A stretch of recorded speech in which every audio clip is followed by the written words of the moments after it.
सीलमपुर नामक गांव में कबीर अपनी दादी के साथ रहा करता था। कबीर की दादी बहुत ज़्यादा बुद्धिमान औरत थी।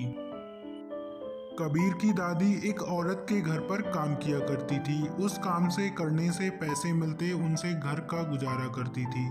शाम को वह कबीर को स्कूल से लेने भी जाती थी। दादी माँ, अब मेरी स्कूल की फीस भी जमा होने को है। अब आप जमा कर दो, नहीं तो मेरे पेपर नहीं हो पाएंगे। कबीर बेटा, तू तो जानता है कि मेरे लिए जो पैसे मिलते हैं वह घर के खर्च में चले जाते हैं, लेकिन मैं इंतज़ाम कर लूँगी। दादी माँ, आप जहाँ पर काम करते हो वहाँ जाकर अपनी मेम साहब से कहो कि वह तुम्हारी तनख्वाह को बढ़ा दे। कबीर बेटा, मुझे लगता है तू बिल्कुल सही कह रहा है। अब मुझे अपनी तनख्वाह बढ़वा लेनी चाहिए। अगले दिन कबीर की दादी अपनी मेम साहब के घर पर जाती है और जाकर कहती है, मेम साहब, आपको अब मेरे पैसे बढ़ा देने चाहिए, क्योंकि इतने कम पैसों में घर का खर्चा नहीं चल पाता।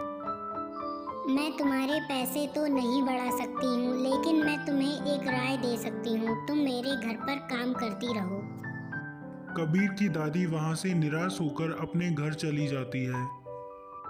दादी माँ, क्या आपने अपनी मेम साहब से कहा कि वह आपकी थोड़ी सी तनख्वाह बढ़ा दे? हाँ कबीर बेटा, मैंने तो कहा था कि मेम साहब मेरी तनख्वाह बढ़ा दो, लेकिन उन्होंने मुझे काम से हटा दिया है। दादी माँ, तो आप कहीं और काम देख लो। पैसे तो उतने ही मिलेंगे जितनी आपकी मेम साहब दिया करती थी। बेटा, इस बुढ़ापे में अब मुझ पर बिल्कुल भी काम नहीं हो पाता है। बता अब मैं क्या करूं? दादी माँ, आप बिल्कुल भी चिंता मत करो। हम किसी से पैसे उधार ले सकते हैं, बाद में उसके लिए लौटा देंगे। हाँ बेटा, तू बिल्कुल सही कह रहा है। मैं किसी से पैसे उधार मांगकर ले आती हूँ और अपना कुछ काम शुरू करूँगी। दादी माँ, आप अपनी बड़ी बेटी से क्यों नहीं मांग लेती? वो भी तो इसी शहर में ही रहती है। कबीर की दादी सीधे ही अपनी बड़ी बेटी के घर की तरफ निकल जाती है। कबीर की दादी बिना डरे अपनी बड़ी बेटी के घर में घुस जाती है। माँ बताओ, आपका आज मेरे घर पर आना कैसे हुआ है? बताओ क्या काम है? आप इतनी चिंतित क्यों लग रही हो? बेटा, आज मुझे तेरी मदद चाहिए, क्योंकि मुझे थोड़े से पैसों की ज़रूरत है। अगर मिल जाए तो मैं कुछ अपना काम धंधा शुरू कर लूँ।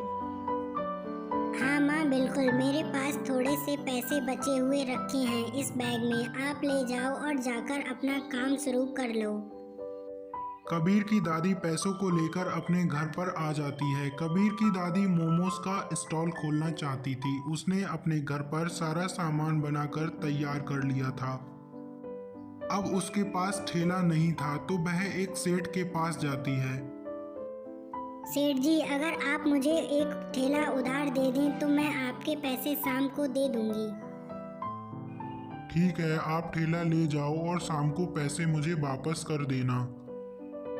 अब कबीर की दादी बाजार में अपना तीखे मोमोज का स्टॉल लगाने लगी थी। उसको मोमोज की चटनी बहुत अच्छी तरीके से बनानी आती थी। लोग चटकारे मार मार कर उसके मोमोज खाया करते थे।